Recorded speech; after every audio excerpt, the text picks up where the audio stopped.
Mustafa Rasulullah sallallahu alaihi wasallam wa ala alihi wa sahbihi wa dzurriyyatihi wa ibnati syifai wal futuh al munuhar Rasul salah isad wal jasad wal ruh. Thumma ila ruh Abu Yazid Muhammad bin Alawi al-Maliki wa kadzalika ila ruh walidi Ki Haji Basari Alawi. Thumma ila ruh walidati Ibunda Haja Qomaria Abdul Hamid. Anallahu yaghfir lahu wa anallahu ya'li darajati fil jannah wa yanfa'una bi asrarihim wa ulumihim fid din wad dunya wal akhirah. Wa ila hadratil Mustafa Rasulullah sallallahu alaihi wasallam bi sirril Fatihah. A'udzu billahi minasy syaithanir rajim. Bismillahirrahmanirrahim. Alhamdulillahirabbil alamin. Arrahmanir rahim. Maliki yaumiddin. Iyyaka na'budu wa iyyaka nasta'in. Ihdinas siratal mustaqim. Shiratal ladzina an'amta 'alaihim ghairil maghdubi 'alaihim waladdallin. Amin. Assalamualaikum warahmatullahi wabarakatuh.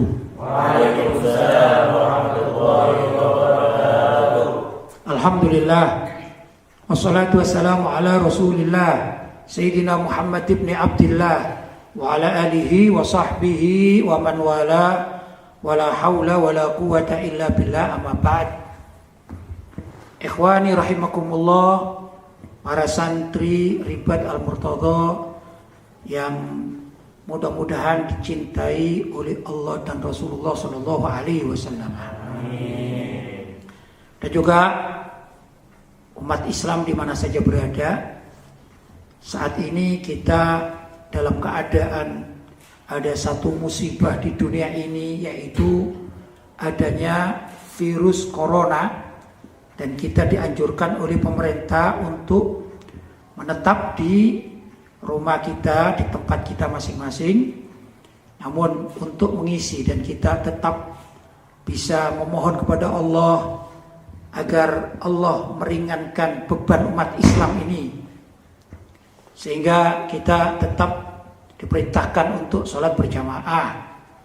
Nah, kita di pesantren ini alhamdulillah berupaya untuk senantiasa sholat berjamaah dan berdoa kepada Allah, khususnya agar musibah yang menimpa kemanusiaan di hampir seluruh dunia ini segera berakhir, dan kita umat Islam pada khususnya bisa melaksanakan kegiatannya sebagaimana yang sebelum terjadi virus corona, yaitu secara normal.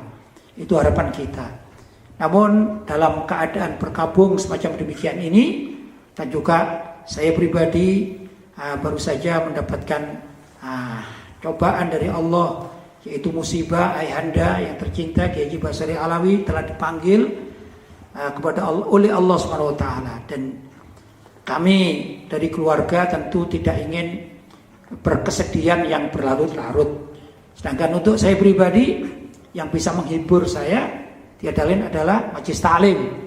Ini adalah hiburan yang paling saya senangi, karena guru saya sendiri dulu Abu Yazid Muhammad bin Ali al-Maliki, kalau beliau itu sakit, beliau seringkali mengatakan astashfi biddars, aku mencari kesembuhan dari Allah tentunya itu dengan cara biddars, yaitu mengajar atau belajar mengajar. Dars itu majelis taklim, dan itu saya ikuti. Karena itu untuk malam hari ini, selagi kita ditakdirkan oleh Allah sehat dan bisa menyampaikan apa yang perlu kita sampaikan, ya, kita akan menghidupkan majelis kita, majelis taklim Ribat Al-Murtadha. Karena itu kebetulan saya mempunyai beberapa karya tulis yang mungkin ini layak untuk kita kaji, ya. Dan nanti secara estafet setiap hari sampai waktu batas yang kita melihat situasi, sehingga keadaan kita semakin normal, barangkali begitu. Karena itu saya persilakan akhina Al-Ustadz Burhanuddin untuk membaca salah satu dari karya atau artikel dari karya saya yang memang biasanya saya tulis dan tersebar di masyarakat.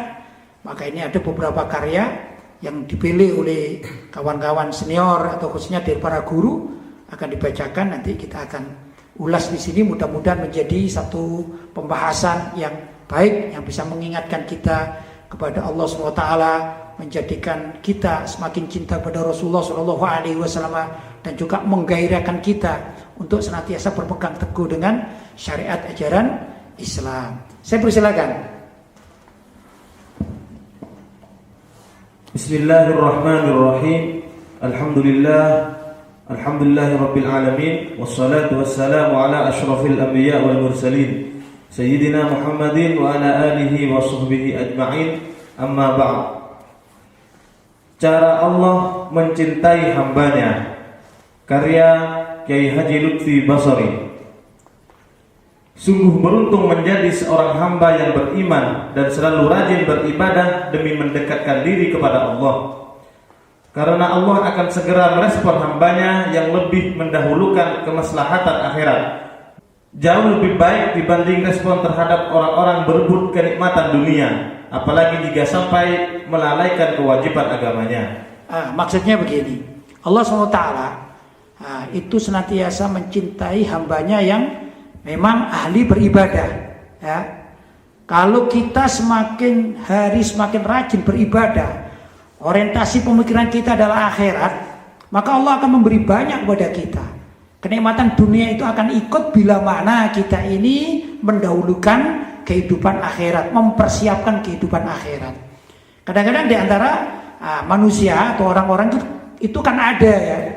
Misalnya ada orang yang asyik dalam dunia bisnis. Boleh bisnis asalkan mencari keuntungan yang halal, itu boleh, bahkan dianjurkan.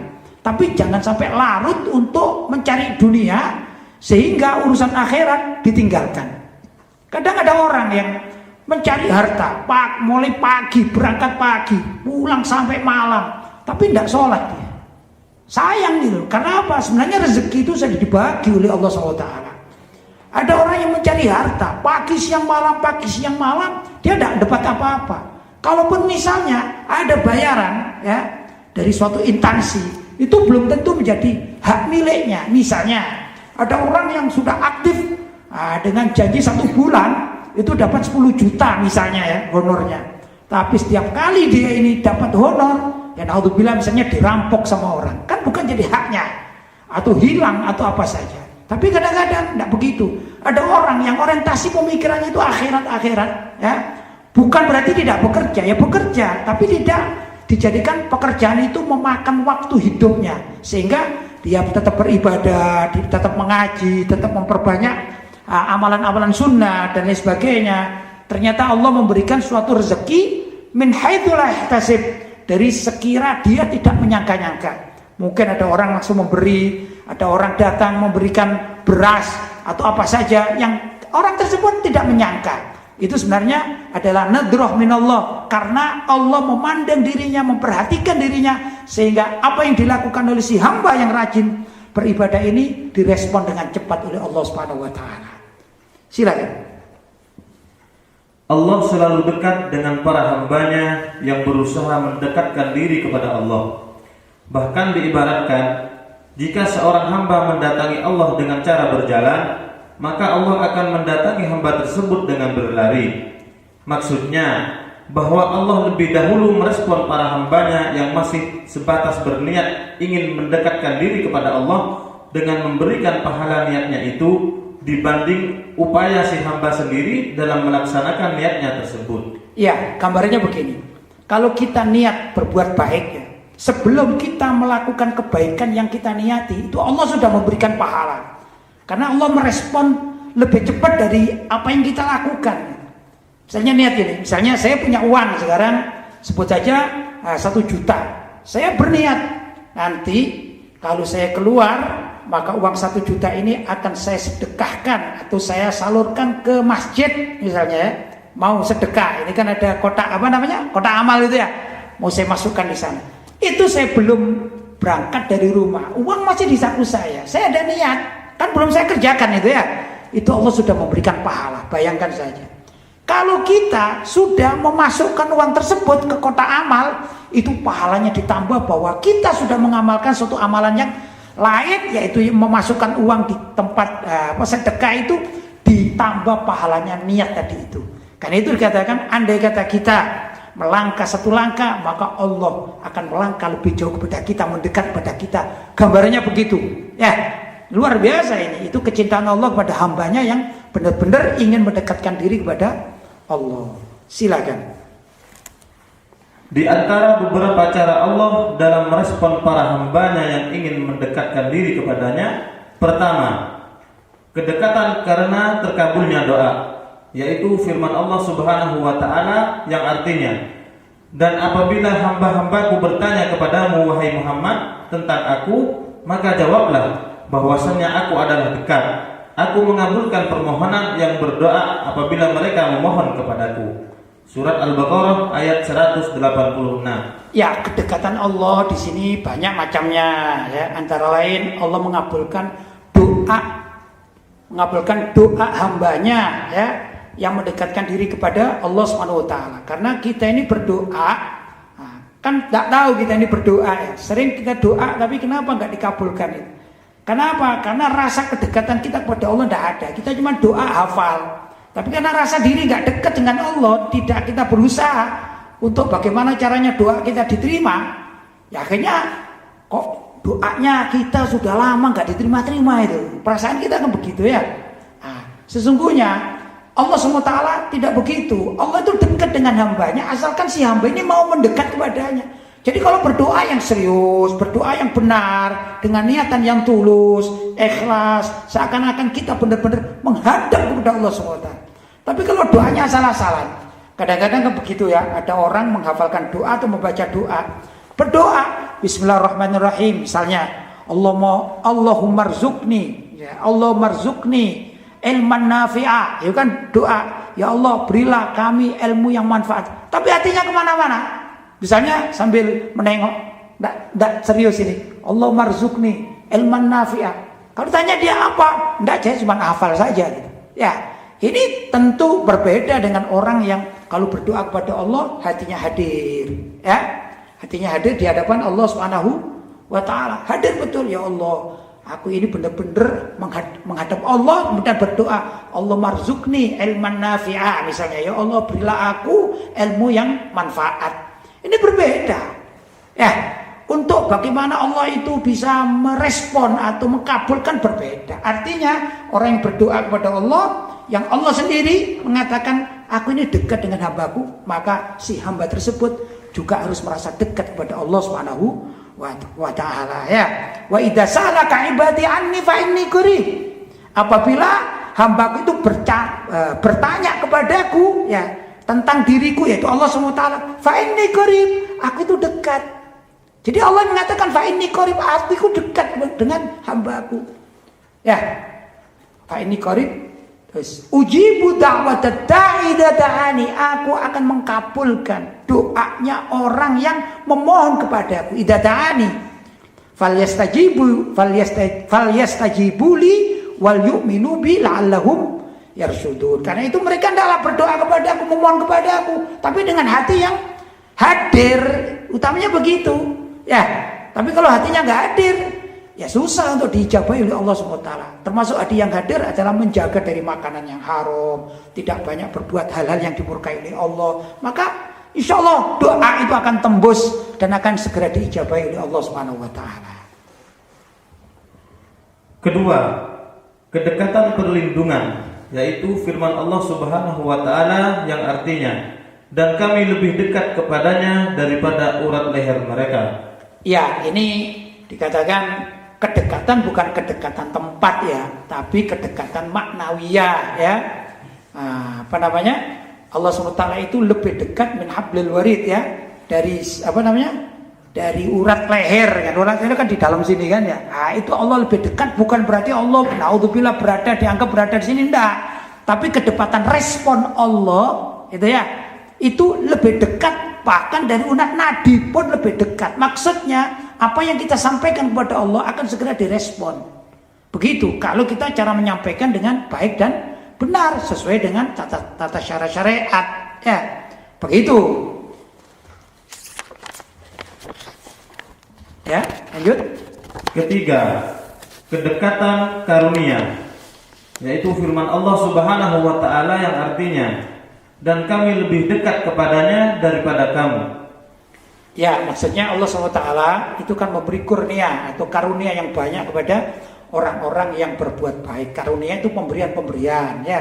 Antara pemberian itu macam-macam, yang zahir ya rezeki, yang tidak zahir seperti doa itu dikabulkan, didapatkan pahala. Nah, itu namanya pemberian. Kita ini kalau melihat Allah memberikan kepada kita rezeki sudah banyak sekali, mulai dari ujung rambut sampai ujung kaki, ini tidak bisa dihitung. La tuhsuha. Wa in ta'uddu ni'matallah la tuhsuha. Kalau kalian akan menghitung nikmat-nikmat Allah, maka kalian tidak akan dapat membatasi jumlahnya berapa. Karena semua yang diberikan oleh Allah kepada kita dalam tubuh kita saja, belum kepemilikan. Kepemilikan ini misalnya kita punya rumah, kita punya baju, masih apa yang ada dalam tubuh kita, itu jumlahnya tidak bisa dihitung. Mulai misalnya kenikmatan mata, orang kalau tidak diberi mata bisa melihat, ini kan susah juga. Maka tatkala kita diberi mata oleh Allah SWT, ini kenikmatan. Hanya kadang-kadang kan kita tidak sadar ya. Kita pakai pergunakan apa saja kita nggak sadar. Kita diberi nafas ini kenikmatan. Coba jantung kita stop 2 hari saja, apa yang terjadi? Gak sampai 2 hari kan ya, 2 menit saja bisa tewas kita kan gitu, bisa mati kita ya. Nah, tapi karena itu urat nadi, detak jantung, penglihatan, pendengaran dan segala macam ini adalah kenikmatan pemberian dari Allah, adalah karunia Allah Subhanahu wa ta'ala. Alangkah banyaknya karunia tersebut. Keempat, kedekatan janji, yaitu firman Allah Subhanahu wa ta'ala yang artinya, dan telah dekat kedatangan janji yang benar, yaitu hari kebangkitan. Baik, maksudnya kedekatan di hari kebangkitan ya. Kita umat Islam akan diberi keselamatan di hari kebangkitan. Ya, apalagi kita yang dekat kepada Allah dan dekat kepada Rasulullah Shallallahu Alaihi Wasallam. Kalau kita mencintai Nabi Muhammad Shallallahu Alaihi Wasallam, kita senang dengan sholawat kepada beliau, memperbanyak sholawat kepada beliau, berdoa kepada Allah, zikir kepada Allah SWT, maka kita akan diberi tempat di hari kebangkitan. Maksudnya hari kiamat itu tempat yang dekat dengan Nabi Muhammad Shallallahu Alaihi Wasallam. Karena maksudnya hari kiamat itu kan proses kepada suatu kehidupan yang lebih abadi, kan begitu ya, yaitu kehidupan akhirat. Maka kita kelak akan dikumpulkan di padang mahsyar. Maka di padang mahsyar itu orang yang sekarang ini dekat kepada Allah SWT, hatinya beribadah sangat luar biasa ya, semua hidupnya untuk Allah atau untuk agama dan agama. Maksudnya adalah beribadah kepada Allah, mencintai Nabi Muhammad SAW, atau juga mengamalkan apa yang diajarkan dari sunnah-sunnah Nabi Muhammad SAW, menghidupkan seperti itu, dan juga apa yang diajarkan oleh para ulama-ulama salaf, khususnya Ahlussunnah wal Jamaah. Kalau itu dalam pikiran kita, maka kelak kita akan digiring bersama dengan orang-orang yang kita cintai, yaitu Nabi Muhammad SAW. Yuhsyarul mar'u yaumal qiyamah ma'aman ahab. Sesungguhnya orang-orang itu akan digiring kelak di hari kiamat, termasuk juga hari berbangkit, bersama orang yang dicintainya. Kalau kita mencintai Nabi Muhammad SAW, kita mencintai para ulama-ulama, mencintai orang-orang yang soleh, maka itu adalah keistimewaan yang diberikan oleh Allah SWT dengan kedekatan kepada Allah pada hari berbangkit. Kelima, kedekatan pertanyaan, yaitu firman Allah Subhanahu wa ta'ala yang artinya telah dekat kepada manusia dari perhitungan, yaitu hisab. Ya, maksudnya Allah SWT kelak itu akan dekat dengan semua umat manusia. Cuman kedekatan itu bukan, sekali lagi, bukan kedekatan tempat ya, tapi Allah benar-benar akan melihat. Artinya melihat itu menyaksikan, ini umat manusia sekian banyak. Lah orang-orang yang sudah dekat kepada Allah dengan ibadah-ibadah, maka nadrah Allah, kepedulian Allah itu jauh lebih peduli kepada orang-orang tersebut dibanding orang yang hidupnya naudzubillah min dzalik. Misalnya orang ini Islam, orang Islam kan mesti punya keistimewaan, tapi dia tidak pernah ibadah. Sedangkan yang satu ini orang Islam yang ahli ibadah, tentu nadratullah, perhatian Allah jauh lebih dekat kepada orang yang ahli ibadah. Sudah? Sedangkan orang yang tidak ahli ibadah, ya benar dilihat karena ini masih umat Islam, ya dosanya ada yang diampuni, ya, siksanya diringankan, kan begitu ya. Tapi ya masih mempunyai proses atau melalui proses yang berat, kurang lebih begitu. Sedangkan pada orang kafir Allah SWT akan murka, maka kelak di akhirat pun demikian, dilihat oleh Allah tapi untuk dimasukkan neraka, begitu. Kalau orang-orang yang baik, mudah-mudahan kita termasuk orang-orang yang baik ini ya, maka akan digiring bersama orang-orang yang baik, dan kedekatan Allah dengan orang-orang yang baik, orang-orang yang soleh itu menyebabkan orang-orang yang soleh tersebut digiring untuk masuk surga. Dan di surga kita bisa nanti itu melihat Allah, kita bisa berjumpa Allah, ya, sebagaimana ini adalah mazhab Ahlussunnah wal Jamaah, ya dah. Nah ini kenikmatannya sangat luar biasa, sudah masuk surga saja sudah sangat luar biasa, apalagi bisa berjumpa dengan Nabi Muhammad SAW di surga, apalagi bisa ziarah kepada Allah Subhanahu wa Ta'ala. Ini kenikmatan yang tiada taranya. Silakan. Keenam, kedekatan terkabulnya doa, yaitu firman Allah Subhanahu wa Ta'ala yang artinya, dan sujudlah dan dekatlah dirimu kepada Tuhan. Ya, kita termasuk diperintahkan untuk sujud kepada Allah. Maksudnya memperbanyak sujud, memperbanyak sholat. Dan sujud juga bisa diartikan berdoa, ya, karena di dalam sujud itu ada doa, ya. Maka kalau kita rajin berdoa, zikir kepada Allah, lebih-lebih lagi kalau kita doa kita ini di saat sujud, wah ini luar biasa, Allah sangat dekat sekali gitu. Jadi manusia ini kan perlu, ya, manusia ini kadang-kadang meletakkan keningnya di tempat yang paling bawah, yaitu tanah. Ini ternyata tembusnya langsung didengarkan oleh Allah Subhanahu wa Ta'ala. Kapan itu didengarkan? Ya tatkala manusia ini sujud, orang itu sujud. Disitulah manusia merasa bahwa benar-benar kami ini menghamba kepada Allah. Begitu dengan sujud tersebut, ya. Berbeda sebenarnya kalau orang berdoa, ini berdoa biasa tanpa sujud, ya bagus, dan ini diperintahkan karena doa itu kan ya zikir, ya, maksudnya doa zikir itu kan bisa qiyaman wa qu'udan wa ala junubihim, ya, qiyaman dalam keadaan berdiri, wa qu'udan dalam keadaan duduk, wa ala junubihim dalam keadaan terlentang tiduran. Itu kan bentuk-bentuk orang berdoa, ya. Tapi ada satu waktu tatkala orang itu bersujud kepada Allah, meletakkan kepala atau keningnya pada tempat yang paling rendah, yaitu tanah. Disitulah Allah akan melihat orang tersebut ini memang betul-betul hamba yang sangat luar biasa. Ini punya keistimewaan tersendiri, orang yang ahli sujud kepada Allah Subhanahu wa Ta'ala. Silakan. Ketujuh, kedekatan rahmat, yaitu firman Allah Subhanahu wa Ta'ala yang artinya, sesungguhnya rahmat Allah amat dekat kepada orang-orang yang berbuat baik. Ya, rahmat. Jadi menurut keyakinan Ahlussunnah wal Jamaah bahwa umat Islam atau manusia itu kelak akan masuk surga birahmatillah, dengan rahmat Allah, ya dah. Bukan semata-mata karena amalannya, walaupun amalan yang baik itu menyebabkan Allah menurunkan rahmat, sedangkan amalan yang buruk itu menyebabkan Allah menjauhkan rahmat dari orang tersebut. Maka kita dengan beramal saleh, kita berharap agar Allah memberikan rahmat kepada kita. Kenapa? Karena pintu surga adalah rahmat Allah Subhanahu wa Ta'ala. Ada di dalam hadis terangkan, dulu zaman dahulu kala itu ada orang yang Bani Israel, ya, yang ibadah itu sampai 500 tahun, ya. Begitu orang tersebut mati, ringkasnya ditanya, kamu ingin masuk surga dengan amalanmu atau dengan rahmatku, kata Allah SWT. Itu ringkas ceritanya. Sedangkan orang tersebut 500 tahun ahli ibadah, dia merasa, loh kalau aku cuma masuk surga dengan rahmat Allah kan sama dengan kawan-kawanku yang lain, ya dah. Katanya orang sekarang, ngapain lama-lama beribadah kepada Allah 500 tahun kalau cuma masuk surga dengan rahmat Allah, kan gitu kan, ya. Akhirnya dia mengatakan, aku akan masuk surga ya Allah dengan amalku. Ternyata Allah murka. Orang tersebut tidak dimasukkan surga tapi dimasukkan neraka karena kesombongan diri orang tersebut, ya.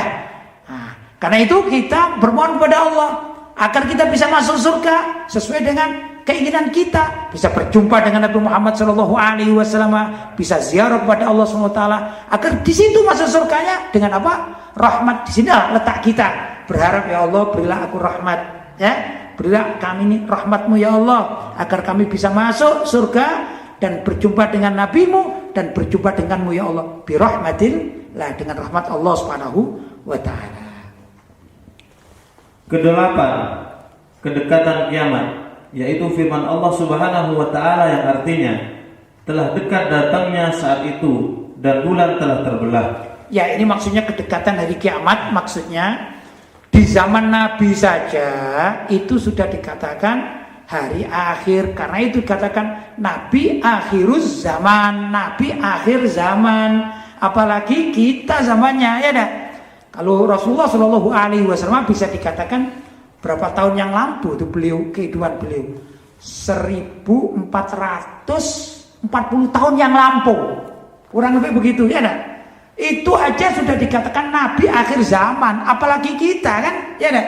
Nah, ada suatu kedekatan, maksudnya kullu atin qorib, dikatakan kullu atin qorib, setiap apa yang akan datang itu dikatakan qorib, dekat. Kalau yang sudah lampau, tapi setiap apa yang akan datang itu dikatakan qorib, termasuk hari kiamat. Ya, seperti kalian ini kan para santri ya. Para santri masih belum berkeluarga. Kalian berandai-andai kapan ya saya menjalani hidup berkeluarga. Nah, dikatakan kullu atin qorib. Sesungguhnya apa yang kalian cita-citakan itu dekat. Tidak sampai sekian puluh tahun, kan nggak begitu ya, dekat. Pokoknya kita melalui kehidupan itu dengan ya normal, wajar. Demikian juga kita, kalau kita beribadah kepada Allah dengan segala macam apa yang kita lakukan dengan kebaikan-kebaikan, sesungguhnya semua yang dijanjikan oleh Allah melewati hari kiamat terlebih dahulu, yaitu nanti pindah pada akhirat yang abadi. Ini pasti dekat. Kenapa demikian? Iya, orang bisa masuk surga, tidak bisa masuk surga itu tergantung kapan hari kiamat. Orang yang meninggal dunia dari keluarga kita, seperti kemarin Ayahanda Kiai Haji Basari Alwi, itu bukan dikatakan sekarang masuk surga. Andai kata beliau, dan mudah-mudahan beliau dijadikan orang yang bahagia di alam barzakh, itu menempati alam kubur, itu belum proses untuk masuk surga, belum. Tidak, menunggu untuk masuk surga, begitu kurang lebih. Nah, proses seseorang bisa masuk surga bila mana sudah terjadi kiamat. Nah, setelah kiamat kan ada perhitungan, mana orang yang baik-baik akan dimasukkan surga, yang jelek-jelek dimasukkan neraka. Itu karena itu dikatakan kedekatan kiamat ini sudah dekat sekali. Maksudnya adalah jarak sudah dekat kiamat itu. Ya dah, apalagi zaman sekarang. Jelas ya, itu kedekatan kiamat. Yang mana kedekatan kiamat itu menyebabkan seseorang yang ahli ibadah akan dekat benar-benar pada Allah Subhanahu wa ta'ala. Ya dah, kalau kita sudah masuk surga, kita bisa dekat dengan Nabi Muhammad dalam artian jarak kita dekat dengan Nabi Muhammad Shallallahu Alaihi Wasallam. Ya, kalau zaman para sahabat mereka bertemu, kalau kita kan ingin dekat dengan Rasulullah. Ya, gimana caranya? Yaitu kita masuk surga. Untuk masuk surga harus apa? Harus mencari rahmat Allah. Biasanya rahmat Allah diberikan kepada siapa? Kepada orang-orang yang ahli berbuat kebaikan. Karena itu agar kita bisa masuk surga, yaitu kita berbuat baik sehingga Allah memberikan rahmat kepada kita. Pada akhirnya kita meninggal dunia, kemudian kita pindah ke alam barzakh atau alam kubur. Di sana kita mendapatkan kehidupan yang tenang untuk sangu atau proses hari berbangkit, hari kiamat yang dekat itu. Sehingga setelah itu dihitung semua, kita berharap langsung kita dimasukkan surga. Kurang lebih begitulah gambarannya ya. Karena itu ya ikhwan, mudah-mudahan Allah SWT memberikan atau menjadikan kita ini orang-orang yang ahli ibadah, orang-orang yang rajin sholat, orang-orang yang suka memperbanyak majlis-majlis zikir, majlis-majlis ta'lim. Karena orang yang mempunyai ilmu itu ilmu agama, orang yang ahli ilmu agama walaupun dirinya diam, itu sudah dianggap zikir kepada Allah SWT. Ya dah, kita semuanya, khususnya para santri ini, saya juga berdoa dan semua saja yang mendengarkan, mudah-mudahan dijadikan orang yang ahli ilmu agama Islam, sehingga benar-benar menghadap kepada Allah dalam keadaan memahami ilmu agama yang itu dibanggakan oleh Allah Subhanahu wa ta'ala kepada para malaikatnya. Bayangkan saja kalau kita ahli ilmu dibanggakan di hadapan para malaikat. Ini keistimewaan orang-orang yang ahli ibadah, khususnya di kalangan ahli ilmu. Ya ikhwan, karena bacaan atau tulisan saya dari artikel ini sudah selesai. Karena itu saya berharap mudah-mudahan kita memohon kepada Allah, semoga apa yang kita lakukan ini diterima sebagai amal ibadah sunnah. Ya, kalau sudah diterima oleh Allah sebagai amal ibadah sunnah, kita bermohon mudah-mudahan pahalanya dilipat gandakan. Ya dah.